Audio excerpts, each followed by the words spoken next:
오늘 함께 나눌 하나님의 말씀 에베소서 5장 22절로 6장 4절까지 말씀입니다. 말씀을 제가 읽을 때에 6장 1절로 4절까지 말씀은 우리 함께 읽도록 하겠습니다. 아내들이여 자기 남편에게 복종하기를 주께 하듯 하라.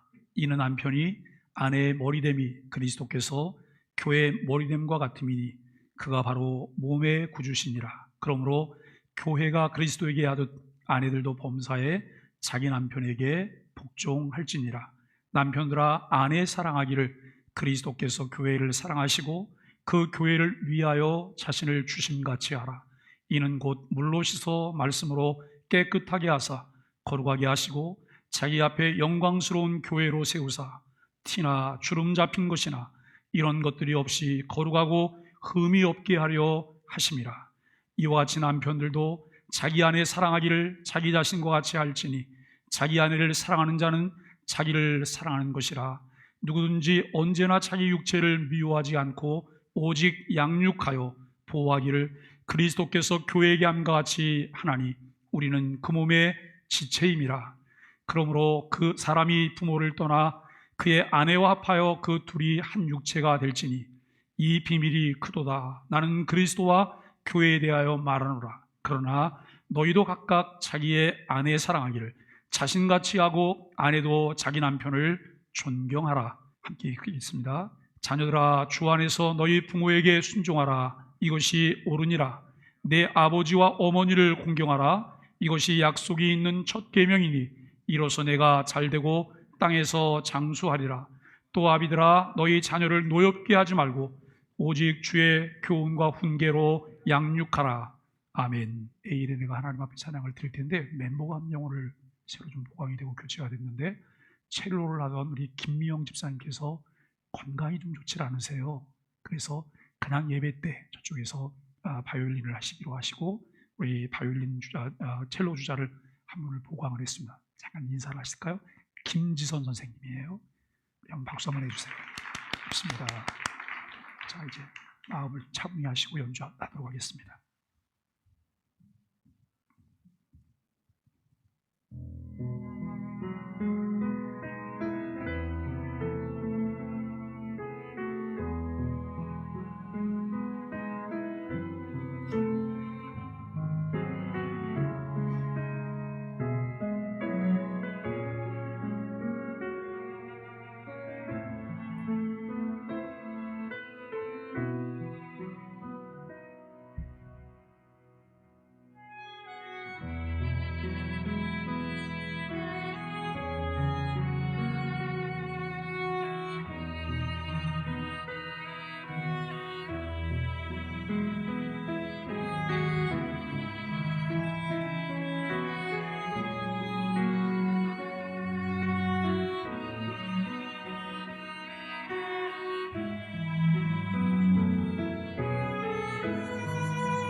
아멘. 감사합니다. 우리 5월 달에도 좋은 음악들을 주시도록 박수, 다 같이 한번 박수 한번 다시 하겠습니다.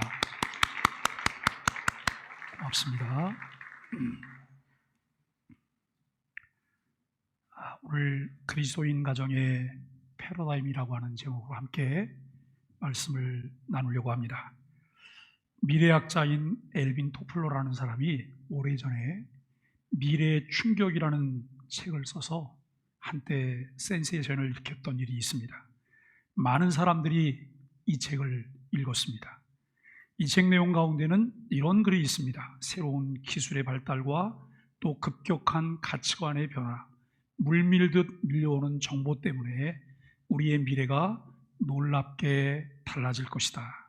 그래서 미래는 큰 충격을 받게 될 것이다. 그 영향이 우리 가정에 제일 먼저 침투해 들어오고 그것 때문에 우리 가정의 미래가 매우 부정적이고 비관적이다.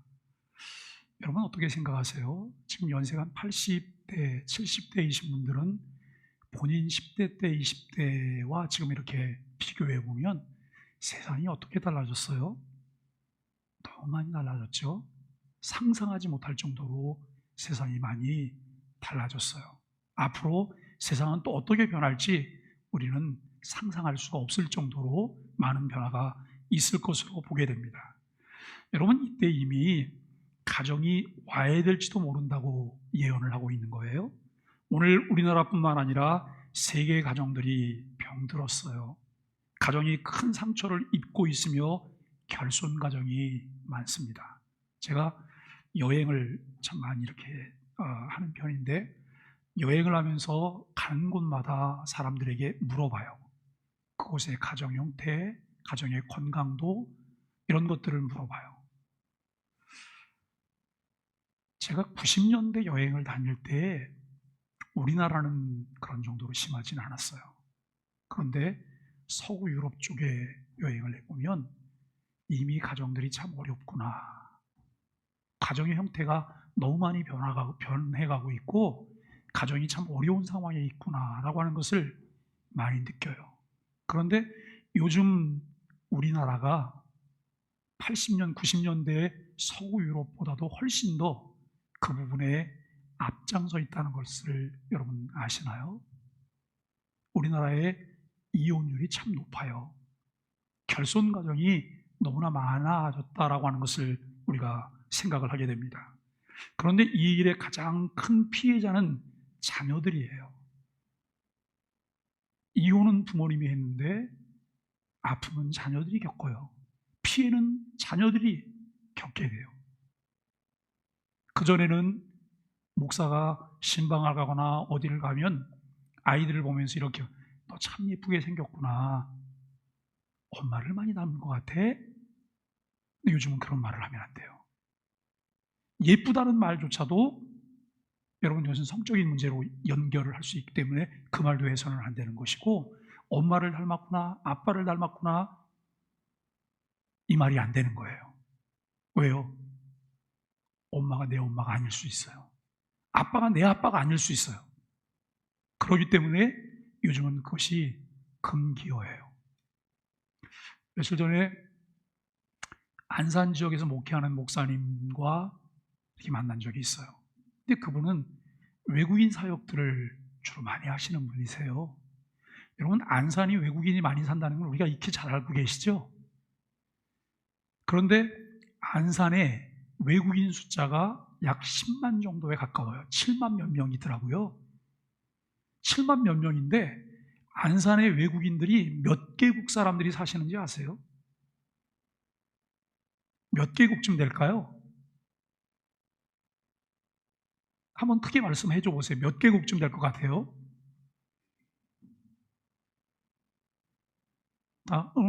말씀하시는데 그게 저한테는 안 들립니다. 한 50개국 될까요? 그렇게만요? 70개국은 어떠세요? 80나라. 여러분 80나라 정도가 아니에요. 105개국 사람이 안산 지역에 살고 있어요. 105개국 사람이.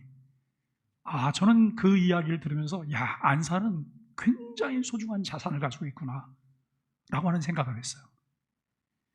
여러분, 어느 날 안산 도시의 특성에 맞게 외국인의 날을 결정해서 그 외국인 퍼레이드를 한번 하는 거예요. 그 나라 사람들이 각기 자기 나라의 고유 의상을 입게 하고, 대한민국 사람들이 한복을 입는 것처럼 고유 의상을 입게 하고 어느 날 외국인의 날 퍼레이드를 한번 해보세요. 아이들에게 다문화 교육은 저절로 되는 거 아니겠어요? 우리 사회가, 우리가 살고 있는 이 지역이 그런 지역이에요. 그런데 중요한 것은 중국 사람들, 조선족이 대부분 다예요. 6만여 명이 조선족 중국인이에요. 다른 나라는 소수들이 있겠죠. 그런데 소수들이 있는데 소수들도 대부분 그 나라와 문화와 동시에 뭘 가지고 있어요? 종교를 가지고 있다는 거예요. 종교를 가지고 있어요. 그들이 무슬림이면 여러분 무슬림으로, 그들이 기독교인이면 기독교인으로. 만일에 그들 중에 기독교인이 있다고 하면 그들 나라, 그들만이 모이는 교회가 있는 거예요. 교회가. 그런데 여러분, 그 가정이 한 서너 가정 정도쯤 되는데, 서너 가정이 모여서 예배한다고 하면 그분들은 교육자를 모시기도 어려울 뿐만 아니라 뭐 장소를, 공간을 얻어서 뭘 하기도 어렵고 여러 가지 제약이 많아요. 어느 날 우리 소망의 교회가 주일 예배를 드리는데, 여기 4층에서는 우리 교회가 11시 예배를 드리고, 여러분 저 2층에서는 멕시코 사람들이 와서 멕시코 예배를 드리고, 카페에서는 여러분 저 소말리아 사람들이 와서 소말리아 예배를 드리고 있고, 3층에서는 또 다른 나라 예배를 드리는 것, 여러분 그거 가능할까요? 아니, 우리 교회인데 왜 그 사람들이 와서 예배를 드려요? 이렇게 말을 해야 될까요? 이제는 우리가 다양한 사역들을 교회가 할 수 있는 것에 대한 생각들을 가져야 되고, 우리가 그렇게 공간을 내어주지 못한다면 그들이 이곳에서 신앙생활을 할 수 있도록 우리가 무엇을 도울까를 생각해야 돼요. 왜냐하면 이것은 우리가 선교지를 가는 것만큼 중요한 일들이에요. 선교지에 선교사를 보내고, 여러분 우리가 선교지를 지원하는 것은 선교하기 위한 거잖아요. 그런데 제3국 사람들이 우리나라에 105개국가 사람이나 들어와 있어요. 우리가 여러분 이들에게 한국 사람들이 할 수 있는 것이 무엇일까 하는 생각들을 해봐요. 그런데 왜 제가 이 외국인 얘기를 말씀을 드렸냐면, 우리나라에 들어와 있는 삼국인들의 자녀가 몸살을 앓고 있다는 거예요. 자기의 언어로 교육받을 만한 장소가 없어요. 그래서 다문화 학교에 가요. 다문화 학교에. 여러분 20여 나라에서 이제 아이들이 와 있어요. 그런데 언어는 한 가지, 두 가지를 써요. 한국어와 영어를 교육해요. 그러면 한국어도 모르고 영어도 모르는 아이들은 하루 종일 아무 말도 못 들으면서 그 학교 매일 가서 앉아 있어야 되잖아요. 제가 대표로 있는 지역아동센터도 요즘은 아동의 반 정도가 다문화 아이들로 자리를 하고 있어요. 그런데 이 아이들이 한국말을 잘 배워서 잘하고 있어요. 오히려 부모님들이 한국말을 잘 못하세요. 여러분, 언어가 소통이 되지 않으므로 자녀들이 겪게 되는 어려움들, 우리나라 사람들이 여러분 미국으로 이민을 가고 다른 나라로 이민을 가서 이 이민 1세대와 1.5세대와 2세대 이 갭들이 얼마나 큰지 몰라요. 그 안에 갈등은 말로 표현할 수 없는 문제들이 참 많이 있었어요. 하나님께서 처음 사람 아담을 만드시고 하와와 함께 아름다운 사랑을 나누며 세워갈 수 있도록 가정제도를 주셨습니다. 가정은 하나님께서 주신 최고의 선물입니다. 하나님께서 우리에게 선물하신 축복의 가정이 병들고 깨어지고 온갖 문제를 양산하고 있는데, 그 문제가 무엇일까요? 어떻게 하면 이 문제를 해결하고 건강한 가정으로 만들 수 있을까요? 그 해답을 성경이 가지고 있습니다. 교회라는 기관을 사용하셔서 그 문제들을 해결하도록 하셨습니다. 교회를 통해 경건한 가정을 세우게 하시고 자녀를 낳아 건전하고 건강한 가치관을 가진 믿음의 자녀로 양육하도록 맡겨주셨다는 것이죠. 교회가 성경적 가정을 세우며 이미 병든 가정을 치유해야 할 책임과 사명이 있습니다. 우리 귀에 자주 들려지는 용어가 있는데 그것은 패러다임이라고 하는 말이에요. 21세기를 시작하면서 우리는 아주 현저하게 이 말을 많이 들었어요. 패러다임 시프트라고 하는 이런 말들을 참 많이 들었는데, 이 패러다임이라고 하는 말의 본래 의미는 사례라고 하는 의미예요. 어떤 어떤 사례를 들어서 이렇게 말할 때 여러분, 이 사례라는 말이죠. 오늘날에는 사례라는 뜻에서 더 나아가 다양한 개념을, 관념을 서로 이제 연관시켜 질서 있게 하는 구조를 일컫는 개념입니다. 세월의 흐름에 따라 모든 것이 꾸준히 또는 급격하게 파괴적으로 변화를 가져왔습니다. 우리는 이미 이러한 변화의 한가운데서 생활하고 있습니다. 가정이 위기라는 말은 이제 해묵은 이야기가 될 정도로 우리 사회에서도 많은 가정들이 어려움을 겪고 있습니다. 감리교 감독 중에 원호 감독이라는 유명한 분이 이런 말씀을 하셨어요. 가정은 그리니치 천문대의 시간과 같이 변화될 수 없는 기본적인 단위이다. 가정을 본래 세우신 제도 그대로 변화 없이 유지되어야 한다는 것을 말해주고 있습니다. 그렇습니다. 세상이 아무리 변한다 해도 절대로 우리 가정을 대신할 수 있는 것이 없습니다. 그리스도인 가정의 패러다임이라고 하는 제목의 배경이 되는 성경 말씀은 결혼 예식의 주례 말씀으로 즐겨 사용하는 말씀입니다. 오늘 본문이죠. 이 말씀 가운데 아내들이여 남편에게 복종하라는 말은 남편이 아내의 머리가 되기 때문입니다. 그런데 어떤 사람들은 그 말이 불편하기 때문에 제거하고 하면 좋겠다라고 말을 해요. 그러나 우리가 성경 말씀을 우리의 마음대로 선택할 수가 없습니다. 이것은 진리입니다. 이 말씀은 우리의 가정에 주는 핵심입니다. 그 본문을 조금 더 넓게 살펴보면 상하관계나 주종관계로 종속적으로 사용하는 것이 아님을 충분하게 이해할 수 있어야 된다라고 하는 거예요. 표면적으로 보여지는 것만 보면 여성들이 기분이 불쾌해, 나빠요. 나쁜 거예요. 그런데 여러분, 문맥 전후를 살펴보고 전체를 살펴보면 이 말의 의미가 무엇인가 하는 것을 우리가 알게 돼요.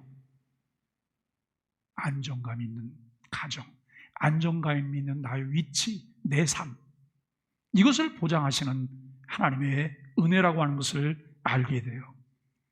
여러분, 오늘은 성경이 우리에게 엄격하게 증거하고 있는 이 말씀의 근거에서 그리스도인 가정의 패러다임이라고 하는 제목으로 건강한 가정의 패러다임이란 무엇인가를 함께 나누려고 합니다. 그리스도께서 십자가에서 이루신 구속은 개개인만을 위한 것이 아니지요. 동시에 우리들의 가정도 구속하는 거예요. 우리가 여러분 예수 그리스도의 오심으로 구원 사역이 이루어져서 그러면 사람들은 늘 어디에만 초점을 맞추냐면 사람에게만 초점을 맞춰요. 사람의 구원만. 그런데 사람의 구원에만 초점이 맞춰진 것이 아니에요.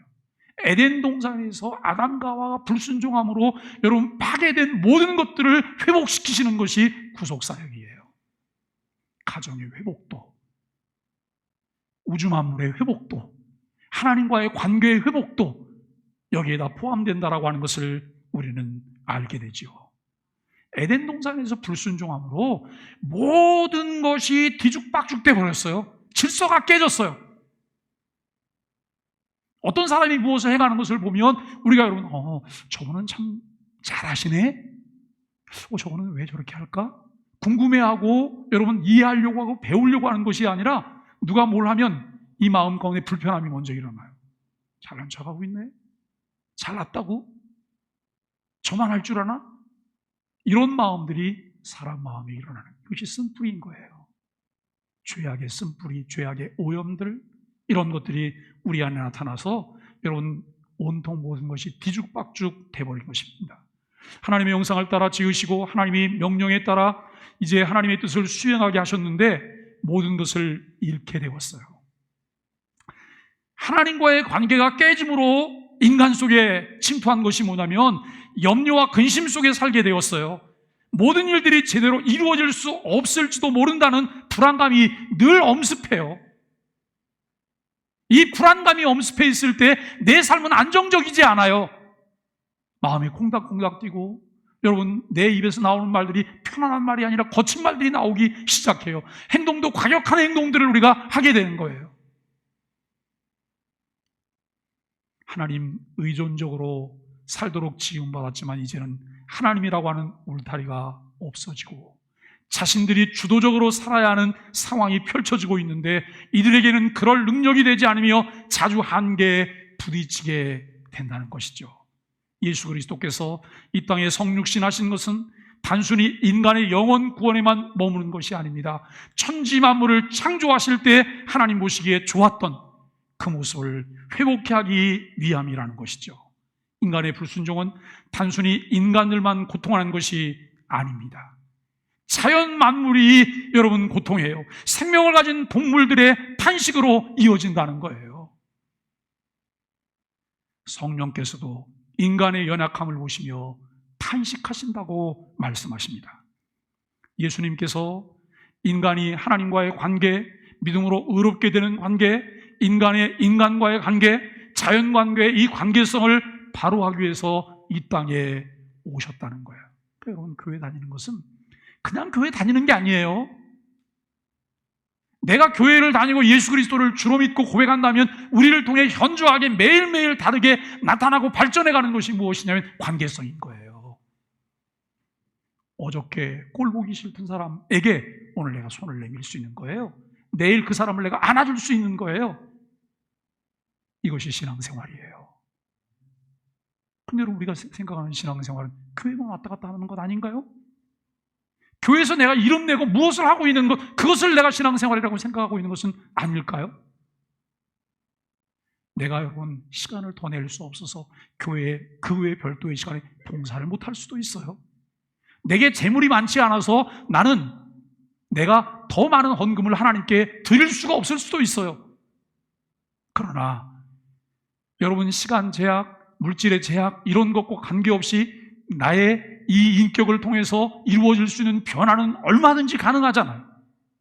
그런데 이와 같은 것은 다 숨겨져 있어요. 그런데 여러분, 내 삶 가운데 평안은 내 인격 속에서 나와요. 내가 내 인격을 통해서 주님을 만나고 그분을 경험한 것만큼 내 인생이 평안한 거예요. 이것이 없다면 아무리 교회 봉사를 한다 할지라도 우리는 평안함이 없어요. 예수님의 말씀대로 예수님을 믿을 때 의롭게 된다고 하는 것은 관계성이 바로 되기 때문에 우리는 구원을 받을 수 있게 된다는 것이죠. 이 관계성은 먼저 하나님과 수직적인 관계예요. 그리고 두 번째는 우리 가정과의 수평적인 관계인 것이죠. 관계성이 가장 잘 정립되어 있는 것이 우리의 가정입니다. 사랑의 관계, 신뢰의 관계, 행복의 관계, 우리의 삶의 성취의 관계, 기쁨의 관계 등 우리의 가정은 관계성을 통해서 존재성이 달라지게 되는 것이죠. 우리가 아내와 결혼했을 때 새로운 남편이라는 존재가 되고 제 아내도 아내라는 존재가 됩니다. 자녀를 낳았을 때 그 순간에 나는 새로운 존재가 되는데 아들의 아버지가 되는 새로운 존재가 됩니다. 이것이 곧 관계성 때문이죠. 그런데 이 관계성이 가장 건실하게 이루어진 관계성이 우리들의 가정에서의 관계라고 하는 거예요. 이 관계가 올바르게 정립되었을 때 우리의 가정은 건강한 가정이 되는 것이죠. 우리가 여러분 한 40년 전 가정들을 생각해 보세요. 40년 전, 40, 1980보다 좀 더 가야 될 것 같으네요. 한 60년 전, 60년대, 70년대에 우리 가정, 우리 집들의 형태가 어땠어요? 그때 60년 전에 집안에 화장실이 있는 집들이 얼마나 됐을까요? 집안에 화장실이 있는 집. 수세식 이 변기를 쓴 가정들이 얼마나 있었을까요? 거의 없었지 않았겠어요? 포세식이었고 화장실은 나가야 있고 그것도 여러분 자기 집에 있는 화장실이 아니라 공중 화장실을 여러 집이 같이 쓰는 데도 있고 다양한 형태들이었어요. 그리고 집마다 방이 한 칸인 집이 대부분이지 않았어요? 그러면 한 칸의 방에 그때는 자녀도 많았잖아요. 그죠? 저희 부모님도 자녀를 꽤 많이 낳으셨어요. 7명의 자녀를 낳아서 지금 5명이 살고 있어요. 그런데 저희가 5남매 엄마 아빠 그때는 저희는 작은 방이 하나 있었는데 그 작은 방은 우리가 쓰지 않고 다른 사람에게 세를 줬어요. 그게 한 방에서 사는 거예요. 자려고 누우면 7명이 오르륵 쭉 누웠어요. 그런데 여러분, 자려고 누웠을 때 자녀들은 얼마나 할 얘기가 또 많아요. 저쪽에서 엄마 아빠는 일찍 주무시고 그 다음날 또 일을 하셔야 되니까, 우리 어머니도 새벽기도 나가야 되니까 빨리 자라고 얘기를 해요. 저녁마다 몇 번씩 야단 맞고 잠드는 그런 기억도 있어요. 근데 여러분, 한 방에서 일단 지지고 볶고 하니까 싸우고 보기 싫어도 그냥 그 방에 나란히 누워야 되는 거예요. 그런데 지금은 어떨까요? 지금은 다 독립된 자기 공간들을 가지고 있는 사람들이 많아요. 그러다 보니까 그냥 쌩 하고 자기 문 닫고 들어가면 끝인 거예요. 관계라고 하는 부분이 옛날보다는 더 신경 쓰지 않으면 관계를 잘 이루어갈 수가 없어요. 어떠세요? 부모가 자녀들에게 무엇을 얘기하면 자녀들이 네라고 이야기를 잘 대답을 하던가요? 네, 엄마, 네, 아빠, 그렇게 할게요. 아니요, 그거 왜 해요? 여러분, 이거 한번 잘 생각해 보세요. 주일날, 교회 가지 않을래? 나 안 가요. 내가 왜 가요? 참 부모에게 아픔이에요. 그런데 역으로 한번 생각해 보세요. 자녀들이 부모가 필요하고 자녀들이 부모에게 무슨 이야기를 할 때 부모들은 나는 내 자녀의 그 이야기에 얼마나 귀를 기울여 줬나? 얼마나 귀를 기울여 줬나요? 제가 여러분 학교를 하고 있을 때 우리 아이들이 그런 얘기를 해요. 우리 아빠 죽일 거예요. 야, 아빠를 왜 죽여? 아빠가 너무 싫어요. 아빠 죽일 거예요. 그런데 아이가 한참 이야기를 하다 보면 아이가 펑펑 울어요. 너 정말 아빠 미워? 아빠 조금 이만큼도 사랑하지 않아?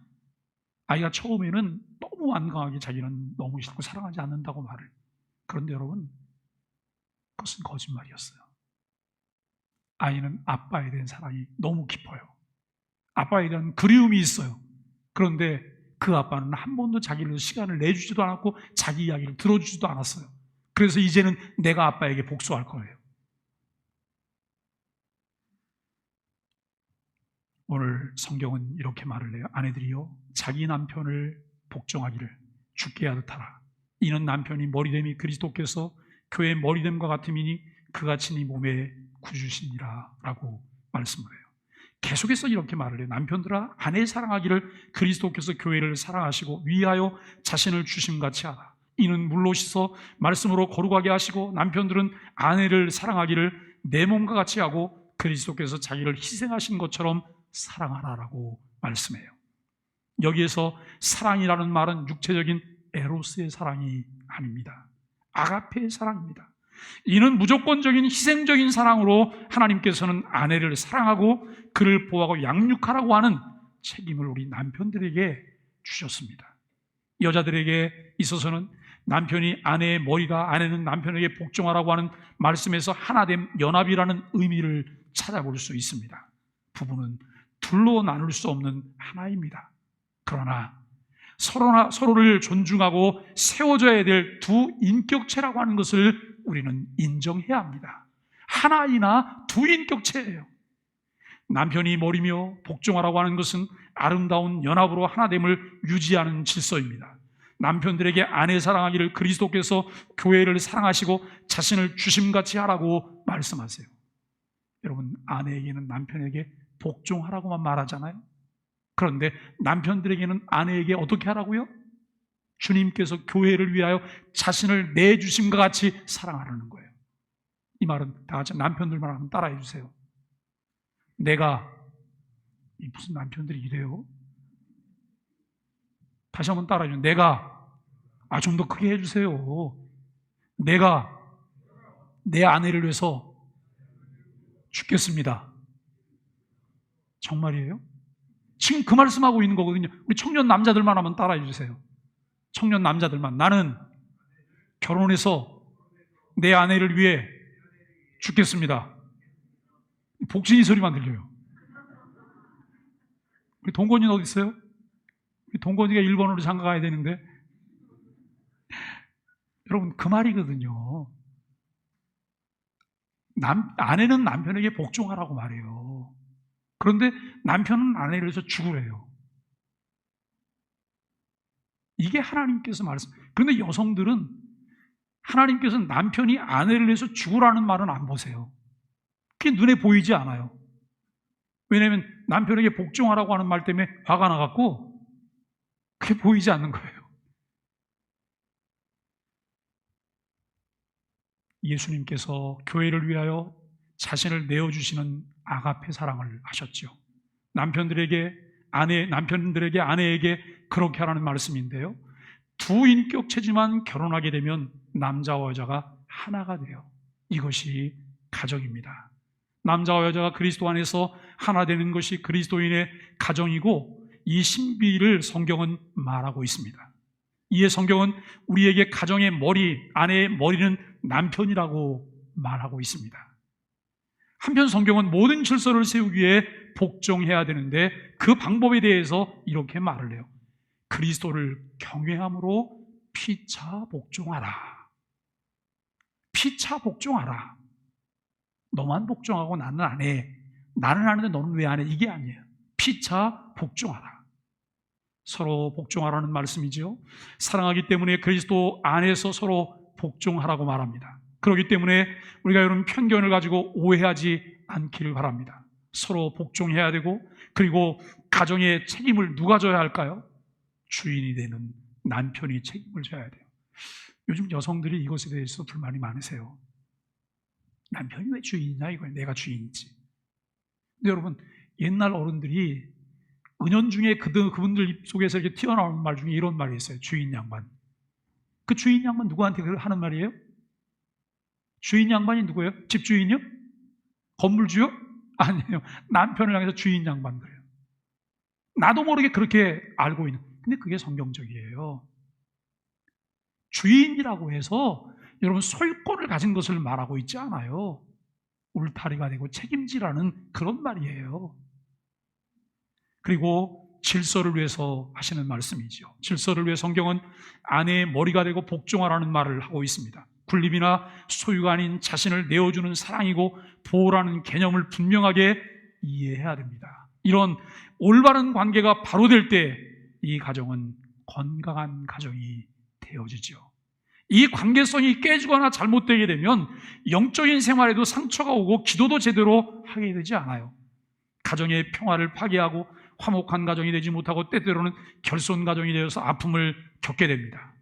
그리스도인의 가정은 하나님의 질서를 따라 바른 관계를 가질 때 건강한 가정으로 세워질 수가 있습니다. 여러분, 두 번째는 협동성과 역할 분담이 잘 되는 가정이에요. 이 협동성을 우리는 파트너십이라고 말하기도 하죠. 저는 교회에서 참 중요한 것 세 가지가 있는데, 첫째는 멤버십, 두 번째는 파트너십, 세 번째는 리더십이에요. 교회는 이 세 가지가 너무 중요해요. 이 세 가지에 대한 이해와 세 가지가 잘 되면 그 교회는 아주 일사불란하면서도 재미있는 교회인 거예요. 가정은 협동성과 역할 분담이 잘 되는 공동체입니다. 그렇기 때문에 유기체라고 말하기도 해요. 결혼하게 되면 서로 다른 인격체가 하나가 되는 신비스러운 체험을 합니다. 이것은 둘이 아닙니다. 하나가 됩니다. 육체적으로 성적인 관계를 통해서 하나가 됩니다. 정신적으로 하나가 됩니다. 또 우리는 영적으로도 하나가 됩니다. 사도 바울은 이것을 신비스러운 새로운 존재로 탄생됨을 말하면서 이 비밀이 크도다라고 말을 해요. 한 몸이 된다는 말은 억지로 나뉠 수 없다는 말이기도 합니다. 예수님께서는 하나님이 짝지어 주신 것을 사람이 어찌 할 수 없느니라고 말씀하셨습니다. 여러분, 프랑스의 네살레라고 하는 사람이 이런 얘기를 했어요. 내외가 하나가 되는 가정은 아교가 좋으면 두 개의 나무 조각이 잘 붙어서 서로 단단히 접착되었기 때문에 설사 다른 것이 떨어지더라도 아교로 붙은 것은 떨어지지 아니한다라고 말을 했어요. 악욕풀과 같다는 거예요. 하나님께서는 남편과 아내를 그 자신의 피로서 악교와 같이 딱 붙게 하셨습니다. 영혼과 육체가 분리될지언정 남편과 아내는 결코 분리될 수가 없다는 이야기입니다. 새로운 결혼 서약 할 때 다 잊어버려도 잊어버리지 않는 문구 하나 있어요.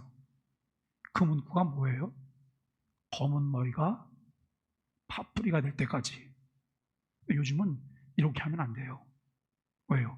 우리 백사무엘 전사님도 머리가 반 정도는 백발이에요. 지금 30대 초반인데 백발이 반백발.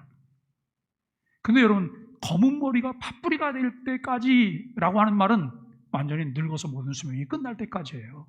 죽음이 갈아놓기 전까지는 나누어지면 안 된다라고 하는 것이 성경의 가르침이에요. 남편과 아내, 하나님은 삼위일체의 관계예요. 남편, 아내, 하나님, 삼위일체 관계로서 남편과 아내가 하나 되어서 가정을 이루는 것처럼 하나님께서는 우리 속에 임재하셔서 우리 가정을 건강한 가정, 행복한 가정으로 만드는 것이 하나님의 섭리입니다. 갈등이 없고 문제가 없는 부부는 없습니다. 여기 결혼하셔서 한 번도 안 싸우신 부부가 계실까요? 이창구 장로님, 부부싸움을 한 번도 안 해보셨을까요? 아이고, 우리 이창구 장로님이요. 우리 이창구 장로님이 이렇게 하시면 우리 주변에 아무도 없는 거예요. 네? 그만큼. 근데 여러분, 건전한 다툼은 가정을 건강하게 만든다는 거 아세요? 서로 다른 사람이 만났잖아요. 다른 사람이 만났는데 이견이 없을 수 없어요. 그런데 이것을 푸시면서 싸우는 것이 아니라 앉아서 견해 차이가 있기 때문에 여러분 두런두런 이야기를 하면서 풀어내요. 그럴 때 일치감을 찾게 되잖아요. 이게 가정의 모습이죠. 싸우지 않는 가정이 없어요. 고비를 넘기지 않은 가정은 없어요. 그럼 이렇게 물어보면, 담임 목사님은 고비를 넘겼어요? 제가 못해서 고비를 넘겼죠. 신혼 초에 참 많이 싸웠죠. 우리는 싸움이 안 될 것 같은 가정이잖아요. 제 집 사람이 싸우는 형이 아니기 때문에. 그런데 많이 싸웠어요. 제가 못해서. 그런데 몇 년 지나니까 싸울 게 없어요. 왜요? 너무 잘 알잖아요. 너무 잘 알아요. 그리고 마음에 짠한 생각이 있어요. 목회자의 아내로 산다는 것, 목회자의 자녀로 산다는 것, 이것은 일반인들은 알 수 없는 고뇌가 그 안에 있어요. 이것을 알기 때문에 짠해요, 마음이. 여러분, 흔들리지 않고 피어난 꽃은 하나도 없어요. 어느 시인이 그런 말을 했죠. 피어난 꽃 중에 흔들리지 않고 피어난 꽃이 있을까요? 없어요.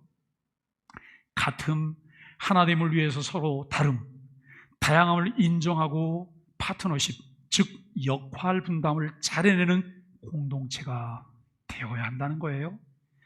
참 재미있는 사례를 몇 가지 좀 소개를 하고 싶은데요. 여러분, 웨슬리가 누구예요? 감리교의 창시자예요. 대단히 유명한 분이세요. 아주 훌륭한 분이세요. 그런데 이 웨슬리 선생은 가정의 행복을 별로 누리지 못했다고 말을 해요. 그 부인은 웨슬리 선생이 복음 전하는데 큰 도움이 되지 못한 것으로 보이는데요. 전도하러 갔다가 돌아오면 왜 이제 왔냐고 이 웨슬리를 괴롭히는데, 어떤 책을 보니까 여러분, 웨슬리가 저녁에 들어오면 머리채를 잡아 끌고 쭉 돌아다니는 거예요. 집에서. 나가서 열심히 전도하고 집에 들어왔는데 저녁에 머리채를 잡아 끌고 다니. 이 웨슬리가 당하는 고통이 얼마나 컸을까요? 나중에 부인이, 여러분, 웨슬리가 전도하러 나갔을 때 집을 나갔어요. 지금까지도 돌아오지 않아요. 지금까지도. 이분이 아마 1800년대, 1700년대 그때 사람인데요. 그때 나가서 돌아오지 않는 거예요. 그런데 그가 마지막에 88세의 세상을 떠날 때 웨슬리가 뭐라고 말을 했는지 아세요? 하나님이 나와 함께 계신 것이 제일 좋다. 그냥 이 말을 했다고 하면 당연한 거야. 그러지만 그 배경을 알고 나면 얼마나 고통스러웠으면. 결혼이 그야말로 생지옥이었잖아요. 웨슬리의 아내는 역할 분담을 제대로 하지 못한 사람으로 보입니다. 우리가 잘 아는 톨스토이, 얼마나 유명한 분이에요? 근데 아내도 악처라 그래요. 여러분, 톨스토이의 아내도 악처지만 또 소크라테스 아내도 악처라는 건 너무 잘 알고 있잖아요. 이 톨스토이 여러분 아내는 톨스토이에게 질투하고 의심을 품고 잔소리하고 불평을 했기 때문에 남편이 늘 마음이 불안하고 불행하게 지냈다는 거예요. 나중에 톨스토이가 시베리아 어느 간이역에서 죽었어요. 그런데 톨스토이의 아내가 자신이 잘못했기 때문에 남편이 죽었다고 고백을 해요. 톨스토이가 죽은 후에야 자신의 잘못을 깨닫고 죽음의 원인이 되었다는 것을 자식에게 고백합니다. 톨스토이의 아내도 남편을 괴롭게 한 것을 스스로 고백했다고 합니다. 아브라함 링컨 이야기도 있는데요. 선량한 성품의 사람이에요. 그 아브라함 링컨은 얼마나 인품이 좋은 사람인가라고 하는 것은 선거운동 내내 자기를 공격했던 사람을 자기 참모로 나중에 기용을 해요. 남에게 존경을 받았지만 부인이 너무나 난폭하고 무례하기 때문에 점점 멀어져서 호텔에서 지내는 일이 많았다고 말을 해요. 남편의 건강은 아내에게 있어요.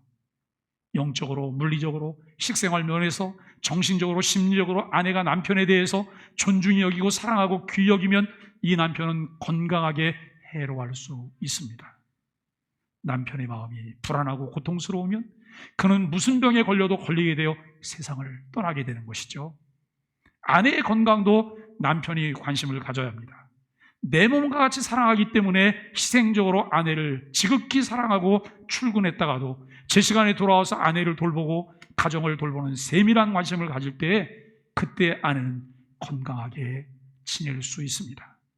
여러분, 잠언 22장 19절 말씀에서 이렇게 말씀해요. 다투며 성내는 아내와 더불어 같이 사는 것보다 사막에서 혼자 사는 것이 나으니라. 가정의 파트너십이 안 되면 사막에서 혼자 사는 것이 낫다는 말이에요. 그러니까 하나님의 말씀에 우리가 바로 서야 합니다. 서로 자신의 역할을 제대로 해야 합니다. 협력해야 합니다. 그래야 가정이 건강한 가정이 됩니다. 사랑의 역할 분담, 신뢰하고 화평을 누리고 서로 자기의 성취를 한 몸으로 이루고 나갈 때 우리의 가정은 건강한 가정이 될 수 있다는 것이죠. 여러분, 세 번째는 서로 책임지는 가정인데요. 가정은 가장 높은 책임을 지는 단위입니다. 가정에서 의무감과 책임감을 가진 사람이 나라를 위해서도 사회를 위해서도 책임질 줄 알고 의무를 감당할 줄 아는 지도자가 됩니다. 가정에 책임감이 없고 의무감도 없는 사람이 어떻게 사회에 책임을 지고 어떻게 백성들을 책임질 수 있겠습니까? 가정에서부터 여러분의 자녀를 책임질 줄 알고 그를 위해서 의무를 가지는 자녀들이 될 때에 사회와 나라가 건강하게 될 것이라는 것이죠. 한편 남편은 아내와 더불어 결혼 생활을 함에 있어서 깨끗한 생활을 해야 합니다. 남편과 아내는 언제나 깨끗해야 합니다. 정결해야 합니다. 더럽혀져서는 안 됩니다. 거룩하게 아주 깨끗하게 주님 앞에 구별된 가정이 기독교인, 그리스도인들의 가정입니다. 주름 잡힌 것이 없어야 합니다. 그렇다면 가정에서 여러분 주름 잡히는 것은 무엇일까요? 가정에서의 주름이란 성격이 급하거나 무례하게 분노를 터뜨리거나 약속을 어기거나 서로에게 무관심하여 서로의 생일도 모르고 결혼한 날짜도 모르고 무관심하게 지내는 것이지요. 이럴 때 흠이 잡히는 거예요. 제가 여성들에게 물어볼게요. 여성들은 남편 생일은 잘 기억하고 계세요? 결혼 기념일 잘 기억하고 계세요? 살짝만 하지 마시고 좀 끄떡끄떡 좀 세게 흔드시면 어떠실까요? 네. 그럼 남성들에게 물어볼 거예요. 남성들은 결혼 기념일 잘 기억하고 계세요? 제가 우리 손홍복 집사님만 쳐다보고 있는데 손홍복 집사님 고개가 전혀 안 움직이고 있는데